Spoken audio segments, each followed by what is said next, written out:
कलम और कॉपी लेकर हो जाइए तैयार। आज क्लास 10वीं के लिए ले आए हैं मैराथन क्लास ऑब्जेक्टिव की। तो आप इस वीडियो को पूरा अवश्य देखें, हमारे चैनल को लाइक शेयर सब्सक्राइब अवश्य करें। क्लास 10वीं के जो विद्यार्थी इस ऑब्जेक्टिव के क्लास को देखेंगे वह अच्छे अंक प्राप्त करने में सफल हो पाएंगे और अपने दोस्त मित्रों के साथ इस वीडियो को शेयर अवश्य करें। तो चलिए आरंभ करते हैं सोशल साइंस के ऑब्जेक्टिव क्वेश्चन के मैराथन क्लास को। भारत में योजना आयोग की स्थापना कब हुई? 15 मार्च 1950 ईस्वी को, जो इसका नाम बदलकर वर्तमान समय में नीति आयोग कर दिया गया है 2015 में। योजना आयोग के स्थान पर कौन सा आयोग आया है? तो नीति आयोग आया है। एटीएम का पूर्ण रूप ऑटोमेटिक टेलर मशीन। केंद्रीय सांख्यिकी संगठन की स्थापना 1951 में हुई थी। भारत में सबसे साक्षर राज्य केरल है। नरेगा की शुरुआत 2004-5 में मनमोहन सिंह की सरकार के द्वारा हुआ था, जिसके अंतर्गत ग्रामीण क्षेत्रों के मजदूरों को एक साल में 100 दिन रोजगार देने की गारंटी दी गई थी। नरेगा का नाम बदल के वर्तमान समय में मनरेगा कर दिया गया है। बिहार के विकास के बिना भारत का विकास संभव नहीं, ये कथन है एपीजे अब्दुल कलाम, जिसे हम मिसाइल मैन के नाम से भी जानते हैं। आय तथा उपभोग के अंतर को बचत कहते हैं। रोजगार और सेवा एक दूसरे के क्या है? तो पूरक है। बोल्शेविक क्रांति का नेतृत्व किसने किया था? तो लेनिन ने। कृषि और पशुपालन अर्थव्यवस्था के किस क्षेत्र में आता है? प्राथमिक क्षेत्र में आता है। मनरेगा की शुरुआत कहाँ से हुई थी? तो आंध्र प्रदेश हुई थी। अमन और बोरो किस फसल के अंतर्गत आता है? तो धान की एक किस्म है। पेरियार राष्ट्रीय उद्यान कहाँ है? तो केरल में है। सीमेंट उद्योग का कच्चा माल क्या है? तो सीमेंट उद्योग का कच्चा माल चूना पत्थर है। नगर निगम के प्रधान को महापौर कहते हैं। काला कानून रॉलेट एक्ट को क्या कहा गया था, जो वर्ष 1919 में सिडनी रॉलेट के द्वारा पारित किया गया था। भारत का 22वां राज्य सिक्किम बना था। सूची कितने प्रकार के? 3 प्रकार के होते हैं। संघ सूची, जिसको केंद्र सूची भी कहते हैं, राज्य सूची, समवर्ती सूची। संघ सूची में कानून केंद्र सरकार बनाता है। वर्तमान में इसमें 100 विषय है। संघ सूची में 67 विषय, जो वर्तमान में 61 हो गया है। और समवर्ती सूची जो भारतीय संविधान में ऑस्ट्रेलिया के संविधान से प्रेरित है, वर्तमान समय में इसमें 52 विषय को शामिल किया गया है। भारत छोड़ो आंदोलन का प्रसिद्ध नारा क्या था? करो या मरो। असहयोग आंदोलन किस घटना के कारण स्थगित हो गया था? तो चौरी चौरा हत्याकांड के कारण 5 फरवरी 1922 को असहयोग आंदोलन को गांधी जी ने स्थगित कर दिया था। अपने दोस्त मित्रों के साथ इस वीडियो को शेयर अवश्य करें। क्लास 10वीं के लिए आप लोग के लिए बहुत ही महत्वपूर्ण ये वीडियो है। तो चलिए आरंभ करते हैं।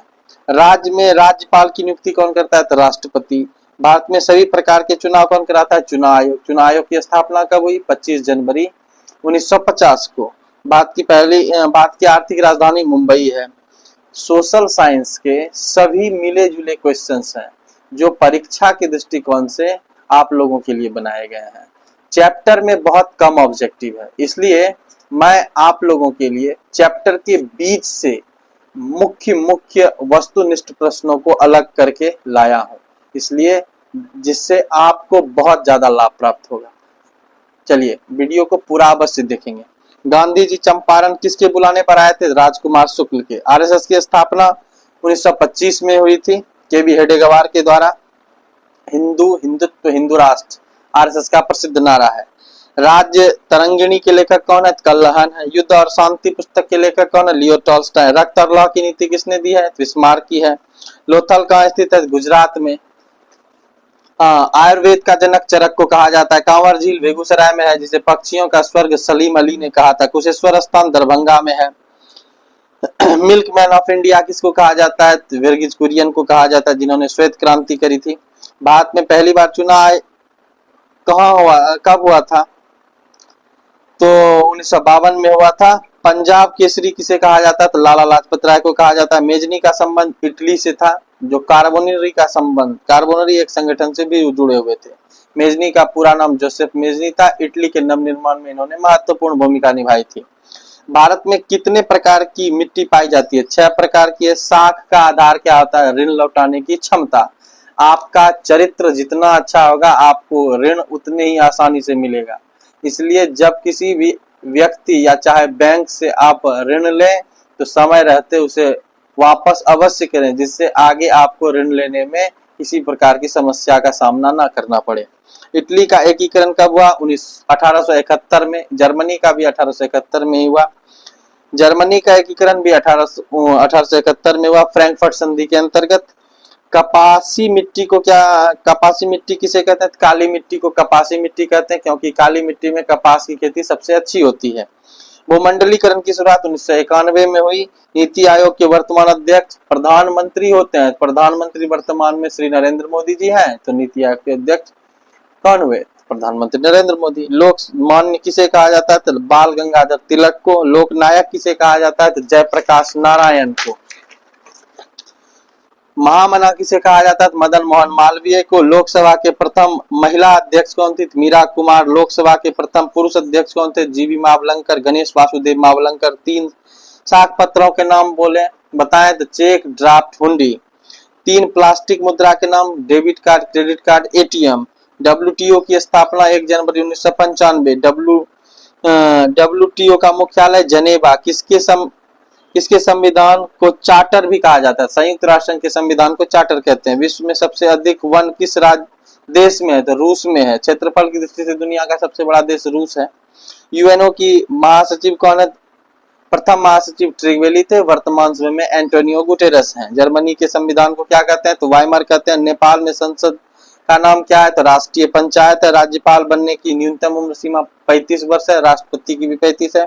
वर्तमान में भारत के कितने उच्च न्यायालय है? भारत में वर्तमान में 25 उच्च न्यायालय है। भाषा के आधार पर बनने वाला पहला राज्य 1953 में आंध्र प्रदेश है। भाषा के आधार पर बनने वाला पहला राज्य। भारत में पहला परमाणु परीक्षण 1974 में हुआ था, जिसका कोड नेम था स्माइलिंग बुद्धा। प्रधानमंत्री उस समय हमारे देश की इंदिरा गांधी थी। भारत की दूसरा परमाणु परीक्षण कब हुआ था? तो 1998 में। इसका कोड वर्ड था 1998 इसका कोड वर्ड था। पहला परमाणु परीक्षण का कोड था स्माइलिंग बुद्धा, दूसरा का शक्ति 98 यानी 98 इसका नाम था। भारत को कितने डाक जोन में बांटा गया? 8। हिंद चीन किसके अधीन था? फ्रांस के अधीन था। हिंद चीन अंतर्गत कौन कौन से क्षेत्र आते हैं? लाओस, कंबोडिया, वियतनाम आते हैं। गांधी जी दक्षिण अफ्रीका कब गए थे? 1893 में गए थे और 1915 ईस्वी में 9 जनवरी को वह वापस आए थे। 9 जनवरी को इस खुशी में प्रवासी भारतीय दिवस मनाया जाता है। गांधी जी अर्ध नग्न फकीर किसने कहा था? तो विंस्टन चर्चिल ने कहा था। गांधी जी कांग्रेस के अध्यक्ष कब बने थे? कितनी बार बने थे? तो 1 बार 1924 में बेलगांव में वो कांग्रेस के अध्यक्ष बने थे। विश्व बैंक की स्थापना 1944 में हुई थी, ब्रिटेन वुड्स सम्मेलन के बाद। महात्मा गांधी दक्षिण अफ्रीका से भारत कब आए थे? 9 जनवरी 1915 को। यंग इंडिया गांधी जी के द्वारा प्रकाशित किया गया महत्वपूर्ण समाचार पत्र है। इंडिका के लेखक मेगास्थनीज है। भारत का नेपोलियन समुद्रगुप्त को कहा जाता है। नेपोलियन का संबंध किस देश से है? तो फ्रांस से है। गांधी जी के राजनीतिक गुरु कौन थे? गोपाल कृष्ण गोखले। बहुत कम समय में मैं आपको बहुत अधिक ऑब्जेक्टिव बता रहा हूं, इसलिए मेरे चैनल को लाइक, शेयर, सब्सक्राइब करना ना भूलें और अपने दोस्त मित्रों के साथ शेयर अवश्य करें। तो चलिए, बिहार राज्य की स्थापना हुई थी 22 मार्च 1912 को। संविधान सभा के द्वारा राष्ट्रीय ध्वज को कब अपनाया गया? 22 जुलाई 1947 को। संविधान सभा की प्रस्तावना को कब पेश किया गया था? 13 दिसंबर 1946 को 9 दिसंबर 1946 को संविधान सभा की पहली बैठक हुई थी और इसकी अध्यक्षता प्रथम अस्थायी अध्यक्ष सच्चिदानंद सिन्हा ने की थी। 11 दिसंबर 1946 को संविधान सभा के अस्थायी अध्यक्ष जवाहरलाल नेहरू बन गए थे और 13 दिसंबर को उद्देश्य प्रस्तावना हमारे संविधान का जवाहरलाल नेहरू ने संविधान सभा में पेश किया था। भारतीय राष्ट्रीय आय का आकलन कौन सी संस्था करती है? CSO, केंद्रीय सांख्यिकी संगठन। गरीबी कैंसर की तरह है, किसने कहा? कुजनेट ने कहा है। सिपाही विद्रोह की शुरुआत 10 मई 1857 को मेरठ से हुई थी। ग्राम कचहरी का प्रमुख होता है सरपंच। कोयला कौन सा संसाधन? तो अनवीकरणीय, जिसका उपयोग कर हम पुनः प्राप्त नहीं कर सकते हैं। लेनिन ने नई आर्थिक नीति कब लागू की थी? तो 1921 में। चेका क्या था? गुप्त पुलिस संगठन। जालवेरिन किसकी संस्था है? तो व्यापारियों की। लाल सेना का गठन ट्राटस्की ने किया था, गैरिबाल्डी पेशे से नाविक था। और लाल कुर्ती का गठन भी उन्होंने किया था। गैरिबाल्डी पेशे से क्या था? नाविक था, जिन्होंने इटली के नवनिर्माण में महत्वपूर्ण भूमिका निभाई थी। आप मेरे चैनल को लाइक शेयर सब्सक्राइब अवश्य करें। इस तरह से ही मैं आप लोगों के लिए क्लास 12वीं के लिए भी ऑब्जेक्टिव और चैप्टर वाइज सब्जेक्टिव लेकर बहुत जल्द आऊंगा। बहुत बहुत धन्यवाद।